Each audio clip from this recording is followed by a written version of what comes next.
Hi எல்லாருக்கும் வணக்கம். Welcome to my passion my home. இன்றைக்கி லஞ்ச் பாக்ஸ் ரெசிபிக்கான ப்ரிப்பரேஷனை வாங்க வீடியோக்குள்ளே போய் தெரிஞ்சுக்கலாம்.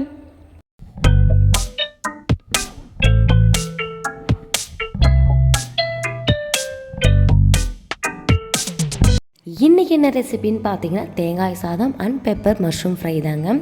இதுக்கு வெங்காயம், தக்காளி, மஷ்ரூம் இதெல்லாம் ஃபஸ்ட்டே நம்ம கட் பண்ணி வச்சாச்சு. இப்போ ஸ்டவ் ஆன் பண்ணி ஒரு வானல் வச்சுக்கோங்க. இதில் சம அளவு நெய், எண்ணெய் விட்டு நெய்யும் நல்லா காஞ்சதுக்கு பிறகு நம்ம பொடி பொடியாக கட் பண்ண வெங்காயத்தை இப்போ இதில் சேர்த்துக்கலாங்க. இது பாதி போல் நல்லா வணங்கினதுக்கு பிறகு இஞ்சி பூண்டு பேஸ்ட் 1/4 ஸ்பூன் சேர்த்துக்கலாம்.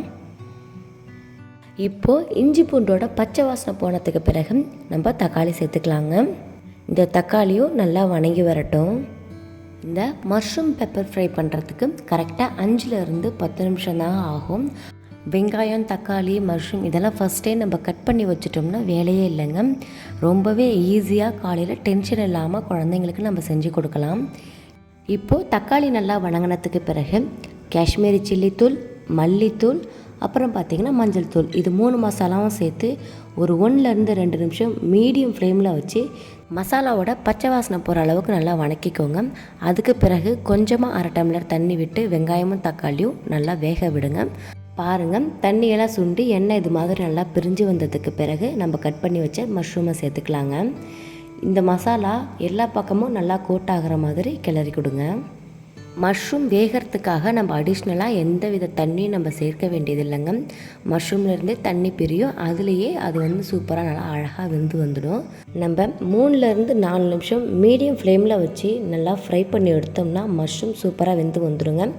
அதுக்கு பிறகு உங்களுக்கு எந்த அளவுக்கு காரம் தேவையோ அந்த அளவுக்கு நீங்கள் பெப்பர் பவுடர் சேர்த்துட்டு நல்லா கிளறி கொடுத்துட்டு ஸ்டவ் ஆஃப் பண்ணிடலாம். இப்போது மஷ்ரூம் ஃப்ரை ரெடி. அடுத்து தேங்காய் சாதம் செஞ்சிடலாங்க. ஸ்டவ் ஆன் பண்ணி வானல் வச்சுக்கோங்க. இதில் தேவையான அளவு எண்ணெய் விட்டு கடுகு போட்டுக்கோங்க. கடுகு நல்லா பொரிஞ்சதுக்கு பிறகு கடலைப்பருப்பு சேர்த்துட்டு கடலைப்பருப்பு நல்லா பொரிஞ்சதுக்கு பிறகு வரமிளகாய் சேர்த்துக்கோங்க.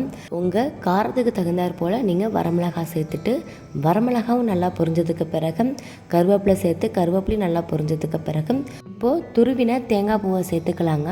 இந்த தேங்காய் பூ எப்படி துருவணுன்னு பார்த்தீங்கன்னா மேலே இருக்கிற தோல் பகுதியை நீக்கிட்டு சின்ன சின்னதாக கட் பண்ணி குட்டி மிக்ஸி ஜாரில் சேர்த்துட்டு பல்ஸ் மூடில் கொடுத்து இது மாதிரி துருவி எடுத்துக்கிட்டேங்க. ஸோ காலையில் தேங்காய் துருவ டென்ஷனும் நமக்கு இருக்காது. இப்போ தேவையான அளவு உப்பு சேர்த்துட்டு நல்லா வணக்கிக்கோங்க. இது மீடியம் ஃப்ளேமில் வச்சு 1லேருந்து 2 நிமிஷம் தாங்க வணக்கணும், இல்லைனா ரொம்ப மசாலாக்கு அரைக்கிற மாதிரி ஸ்மெல் வந்துடும்.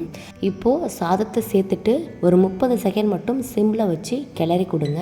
அவ்வளவுதாங்க, தேங்காய் சாதம் ரெடி. இப்போ டிஃபன் பாக்ஸில் வச்சிடலாம். இன்றைக்கி என்ன பழம்னு பார்த்தீங்கன்னா சிவப்பு கொய்யா பழம் தாங்க. இப்போ இதையும் எடுத்து வச்சிடலாம். நெக்ஸ்ட்டு தேங்காய் சாதம், அடுத்து பார்த்தீங்கன்னா பெப்பர் மஷ்ரூம் ஃப்ரை.